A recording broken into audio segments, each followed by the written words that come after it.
होता काश मैं तेरे।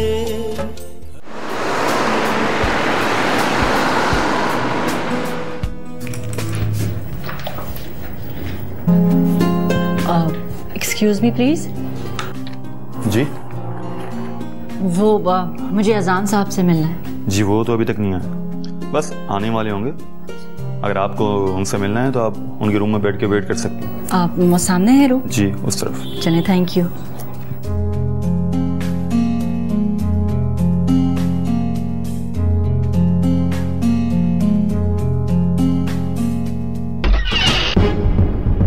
शकील। अस्सलाम वालेकुम सर। वालेकुम सलाम। कहाँ है वो? जी वो अंदर।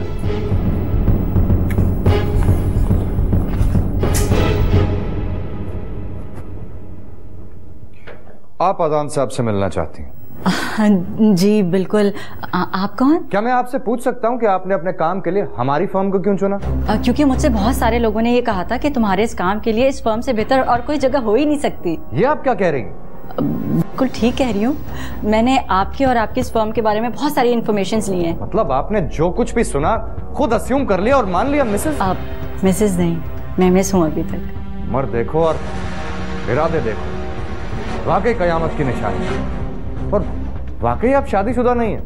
इस काम के लिए शादीशुदा होना जरूरी है क्या? जी नहीं, जरूरी तो किसी काम के लिए नहीं। और आप जो काम करने जा रही हैं उसके लिए तो शर्म और रहम की भी कोई जरूरत नहीं। क्या मतलब है आपका? कैसी बातें कर रहे हैं आप? बेगुनाह लोगों की जानों से खेलने का सिर्फ एक ही मकसद होता है और वो होता है सिर्फ पैसा। मुझे तो लगता है आप सिर्फ पैसे की हवस के लिए ये काम करना चाहती हैं। आप कैसी बातें करें, मेरी तो कुछ समझ में नहीं आ रहा। सब समझ में आ जाएगा। आपको शायद ये अंदाजा नहीं कि बिल्डिंग लॉज की वायलेशन करना भी एक कानूनी जुर्म है, जिसके लिए मैं आपको जेल भी भिजवा सकता हूँ। और मैं आपको पागल खाने भिजवा सकती हूँ, लेकिन इससे पहले ये पूछना चाहूंगी कि आप हैं कौन? मैं इस फर्म का ओनर आजान तैमूर।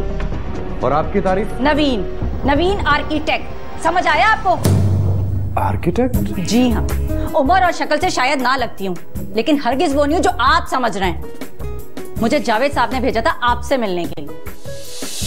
हाँ अच्छा वो याद दिलाया तुमने। मैंने उसको नए आर्किटेक्ट को बोल दिया है, तुम कल सुबह उसका इंटरव्यू ले लेना। I'm so sorry, लगता है हम दोनों को गलतफहमी हो गई। हम दोनों को नहीं, सिर्फ आपको गलतफहमी हुई है, समझे आप? चलें, गलतफहमी मेरी ही सही। Again I am very sorry. आप प्लीज जाके ज्वाइनिंग दे दीजिए, मैं बता देता हूँ।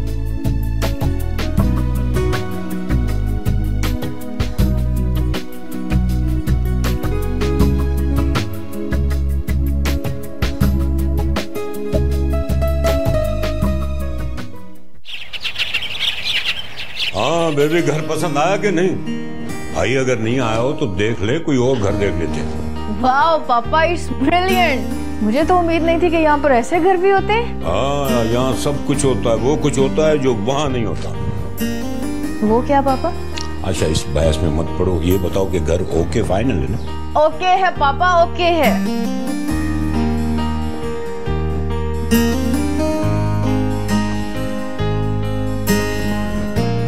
वैसे एक बात है। क्या पापा? मैं तो डर रहा था कि कहीं ऐसा ना हो कि आपको ये घर पसंद ना आए, क्योंकि आपकी पसंद नापसंद की तो अब तक मुझे समझ नहीं आई। अब देखो ना, जैसे अमेरिका छोड़कर आप यहाँ आ गई। हाँ पापा, क्योंकि वहाँ के लोग बहुत सेल्फिश हैं, सिर्फ अपने बारे में सोचते हैं। पर मैंने यहाँ की सोसाइटी के बारे में बहुत सुना है कि यहाँ के लोग बहुत केयरिंग हैं, एक दूसरे का ख्याल रखते हैं। ये तो है भाई। बस पापा, इसीलिए तो मैं यहाँ आई हूँ। शायद मुझे भी कोई ऐसे लोग मिल जाएं जो मेरी परवाह करें, मेरी केयर करें। और हाँ पापा, आप भी तो मेरे नजदीक रहोगे ना? बेबी वहाँ भी तो मैं तुम्हारे साथ ही रहता था। हाँ रहते थे, पर आप पे काम का इतना बर्डन होता था कि हम हार्डली मिलते थे। इसीलिए मैंने जिद की कि हम यहाँ शिफ्ट हो जाएं। बड़ी अच्छी जिद थी तुम्हारी। मुझे वैसे भी यहाँ आना था एक काम के लिए, आपकी जिद मुझे यहाँ ले आई। आप तो सच में एक शिकारी हैं पापा, एक तीर से दो शिकार। चलो तुम्हें कमरा दिखाओ। चलो। शकील, तुम जब भी लाते हो बुरी खबर ही लाते हो। शकील, मैंने तुम्हें इस ऑफिस में क्या सिर्फ बुरी खबरें देने के लिए रखा हुआ है? सर अगर हमारा नया टेंडर भी रिजेक्ट हो गया तो इसमें मेरा क्या कसूर है सर? आज आपका ऑफिस में पहला दिन है और आप ये कहना चाह रहे हैं कि आज पहले दिन ही मैं आप लोगों के लिए अनलकी रही।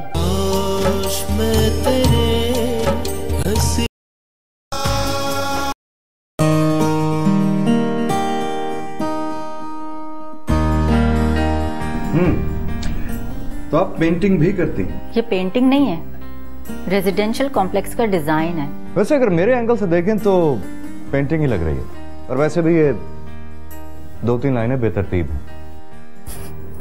हैरत है, आपको एक पेंटर और एक आर्किटेक्ट की लाइन में कोई फर्क ही महसूस नहीं होता। पता नहीं अपने आप को क्या समझता है। कुछ कहा आपने?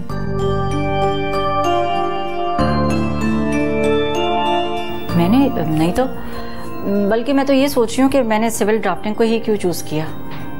इट्स ओके, मैं मजाक कर रहा था आपसे, और वैसे भी अगर कोई कमी पेशी होगी तो I will take care of it. Sir हाँ शकील, एनी प्रॉब्लम?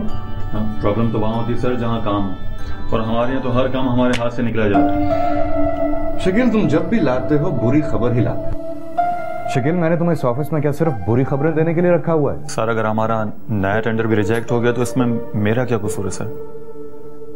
आज आपका ऑफिस में पहला दिन है और आप ये कहना चाह रहे हैं कि आज पहले दिन ही मैं आप लोगों के लिए अनलकी रही। नहीं, मेरा मतलब वो नहीं था। जस्ट दैट के मैं नहीं चाहता था कि आप ऑफिस ज्वाइन करते ही कोई ऐसी बुरी खबर सुने। कोई बात नहीं सर, अगर यहाँ टिकी रही तो मेरी तरह आदी हो जाएंगे। Shakeel, sorry sir.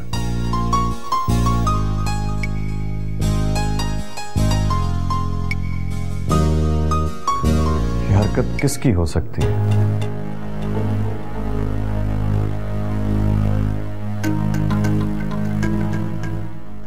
ये कहानी कब तक दोहराई जाएगी? कौन सी कहानी बेगम साहिबा? यही कि हर मर्द को दूसरी औरत क्यों अच्छी लगती है, और वो दूसरी औरत ये अमल करने से पहले क्यों नहीं सोचती कि वो किसी औरत का ही घर तबाह कर रही है। इतना बदतमीज तो नहीं है जिस तरीके से तुम जा रही हो। लेकिन वो जितने भी बदतमीज है ना, कम से कम मुझसे बर्दाश्त नहीं हो रहे। तुमने अपने पहले शौहर को नहीं बख्शा, फिर मेरी जिंदगी बर्बाद की, और मेरे बाद अपने तीसरे शौहर की भी जान गंवा दी।